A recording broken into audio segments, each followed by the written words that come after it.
La unción, capítulo 12. Es para ti ahora. Muchos quieren el poder de Dios, pero no pueden comprender que éste no vendrá a menos que antes experimenten su presencia. Y cuando venga la presencia, la primera evidencia será la manifestación del fruto del Espíritu, como ya dije anteriormente. El fruto se hará evidente en el contacto diario con aquellos que están a tu alrededor. Y cuando el fruto esté ahí, en verdad, el Señor te ungirá con su Espíritu, que es poder. Es así, la presencia de Dios es el vehículo que trae el poder. El poder viene después de la presencia, y no a la inversa. La presencia y el fruto vienen juntos. La unción y el poder también. Cuando recibes la unción del Espíritu, el resultado es el cumplimiento de Hechos 1:8. Serán mis testigos. Esto significa que el hablar en lenguas o la manifestación de alguno de los dones del Espíritu, sin la presencia, no es el actuar de Dios. Debes tener la presencia primero, la cual te dará el fruto, y esto entonces invitará a Dios a morar dentro de ti. Luego viene la unción, lo cual significa poder, y serás su testigo. Dios me habló claro cuando me dijo esto: yo no unjo vasijas que estén vacías de mí, sino las que estén llenas de mí. Esto fue una revelación. Recibimos el bautismo del Espíritu Santo, ser sumergidos en él, llenos hasta rebosar, vivir él en nosotros. La experiencia es real y no mera emoción y piel de gallina. Entonces el fruto del Espíritu debe fluir de nuestras vidas, tocando a aquellos que están a nuestro alrededor. Cuando esto ocurre, el Señor nos ungirá según andemos con Él y le obedezcamos. Y en aquel momento comienza el poder para servirlo. Entonces podemos valientemente heredar las promesas de Dios, para ver los corazones de los incrédulos ablandarse y volverse a Dios, y señales y maravillas como las que se recuentan en el libro de los Hechos de los Apóstoles. Tu rostro resplandecerá. Recordarás que cuando Moisés vio la gloria y la presencia de Dios en el monte Sinaí, al descender su rostro resplandecía como una luz. Nadie podía siquiera mirarlo. Cuando tú también tengas un encuentro con la presencia del Señor, será obvio. Puede que hasta se note en tu rostro, y no hay duda de que se notará en tu conducta. Tu rostro anunciará a aquellos a tu alrededor: soy diferente. He estado en la presencia del Dios Todopoderoso. En lo que antes tenías conciencia propia, con poca o ninguna conciencia de Dios, y manifestándose solamente lo tuyo, perderás esa autoconciencia, obtendrás conciencia de Dios y manifestarás el fruto de Dios. Adán nos provee una buena ilustración. Cuando perdió la conciencia de Dios y fue desprovisto de la presencia y la gloria que lo había vestido, se llenó de conciencia propia. Entonces dijo: tuve miedo. En ese momento comenzó a huir de Dios, su amigo, el creador del cielo y de la tierra. El primer resultado de la conciencia propia es el temor. Y el primer resultado de la conciencia de Dios es la valentía. Cuando nos volvemos conscientes de Dios, ya no tenemos más que confiar en nosotros mismos y en nuestra propia fuerza, sino que la presencia de Dios reside dentro de nosotros y trae poder y autoridad a nuestras vidas. Ya no tenemos que luchar nuestras batallas en nuestra propia fortaleza, sino que valientemente podemos invocar al Dios Todopoderoso por la autoridad del Espíritu. Espero que comprendas. La presencia del Espíritu morará en tu espíritu, mientras que la unción del Espíritu te saturará. Debes tener ambas para poder mostrar a Cristo al mundo eficazmente, para ser su testigo. Se requiere de la presencia para cambiarte a ti, mientras que es necesaria la unción para comunicar la presencia al mundo fuera de ti.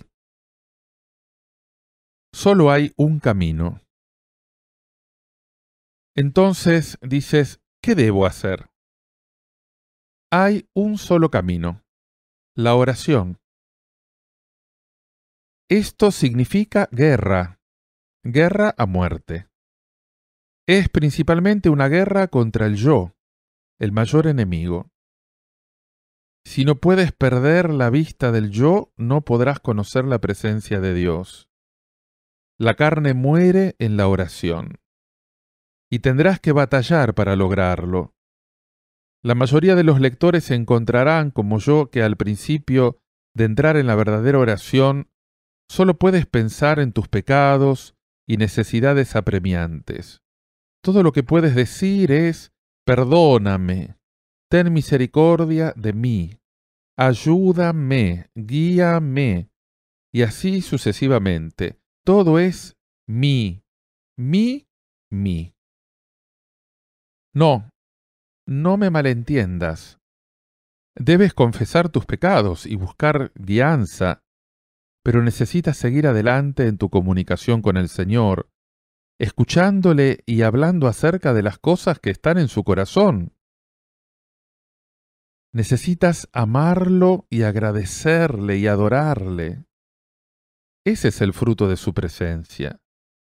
Las otras cosas vendrán en su tiempo, no en el tuyo. 5 minutos en la presencia de Dios, en comunión con Él, valen por 1 año en el mí, mí, mí. Y encontrarás que al ganar victoria tras victoria en esta guerra, comenzarás a experimentar su presencia. Tu placer será tan grande que con gusto rendirás la carne y el yo para simplemente gozarte en su presencia. Dios hablará contigo, tú hablarás con Él. Él compartirá tanto contigo y te dirá tanto. Tú te deleitarás con éxtasis en su amor y calor, su ternura, su sabiduría. De ahí pasarás a la obediencia a su voz. Y esa es la clave de la unción del Espíritu Santo. Él te confiará cosas pequeñas para probar tu fidelidad, como obedecerás. Si eres fiel en lo poco, Él te pondrá sobre más, y más, y más. Su poder estará sobre ti para cumplir la tarea a la que te ha llamado. El poder es para todos. Permíteme decir una palabra acerca del llamamiento. La unción del Espíritu Santo es para cada cristiano. Y como ya dije al describir la unción del leproso en el capítulo 9, todo el que ha nacido de nuevo ha recibido la unción inicial del Espíritu, la cual yo he llamado la del leproso. Cualquier unción más allá de esta estará a la misma altura de tu llamamiento como cristiano. Algunos son llamados a un servicio directo al Señor. Predicadores, evangelistas de sanidad, pastores, maestros. Otros pueden ser escritores, músicos, administradores, ayudadores, líderes de grupo, proveedores de hospitalidad y tareas por el estilo. Otros puede que sean esposos, padres, maestros de escuela, gente de negocios, carpinteros, obreros, y así sucesivamente. Dado que por llamamiento e intención todos sirven al Señor, bien en la iglesia o secularmente, cada uno puede y debe recibir la unción para su vocación particular.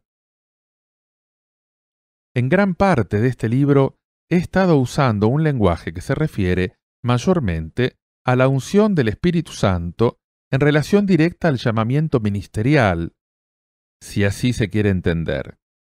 Esto explica gran parte de la discusión acerca de atacar al diablo y la enfermedad y ministrar directamente desde el púlpito o la plataforma al pueblo de Dios como siervo de Dios, esto no debe disminuir en lo más mínimo tu entusiasmo por recibir la unción en la actividad que desempeñas, cualquiera ella fuere. Finalmente, mientras más pronto mejor, debes llegar al punto de estar orando sin cesar.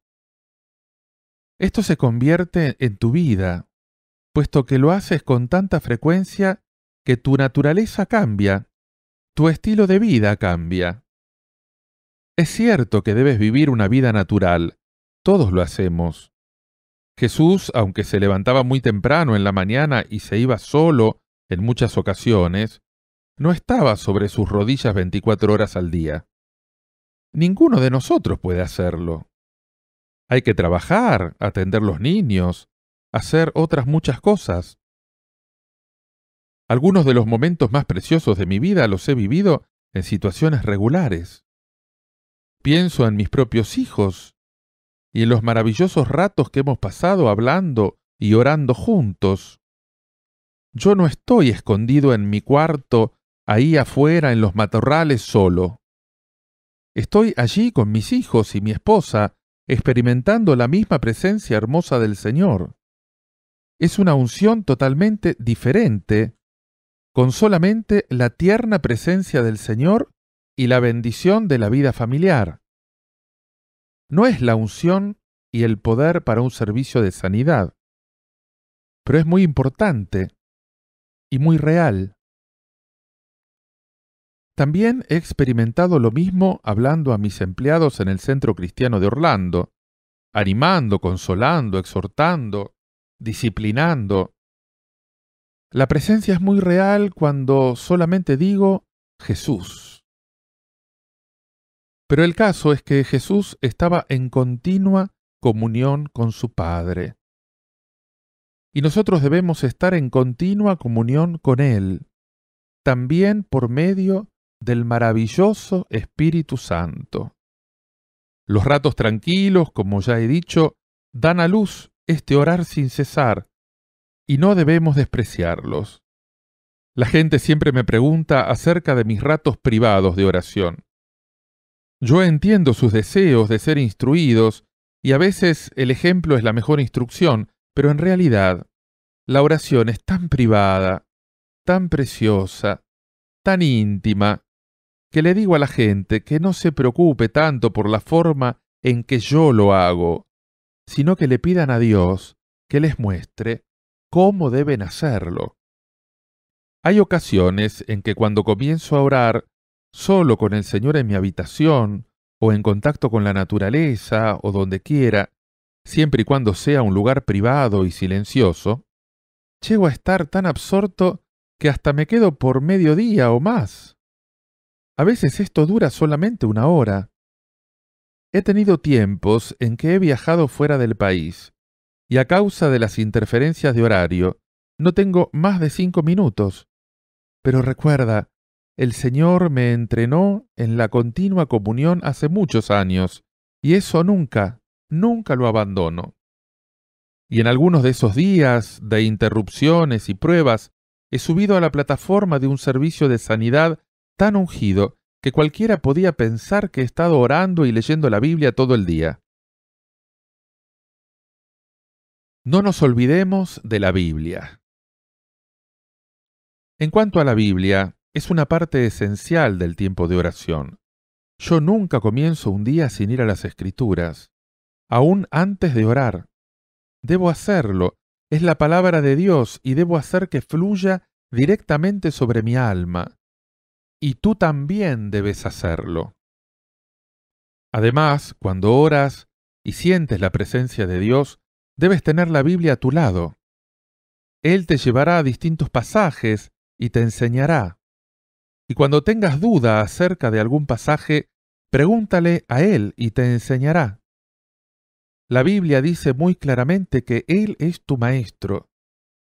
Ciertamente, el Espíritu es el único maestro que necesitas. Recuerda 1 de Juan 2:27. Pero la unción que ustedes recibieron de Él permanece en ustedes. y no tienen necesidad de que nadie les enseñe. Así como la unción misma les enseña todas las cosas, y es verdadera, y no es mentira, según ella les ha enseñado, permanezcan en él. Al proseguir por este maravilloso curso de vida, descubrirás principios y doctrinas en la Biblia que son de máxima importancia. Y quiero decir máxima, como verás después.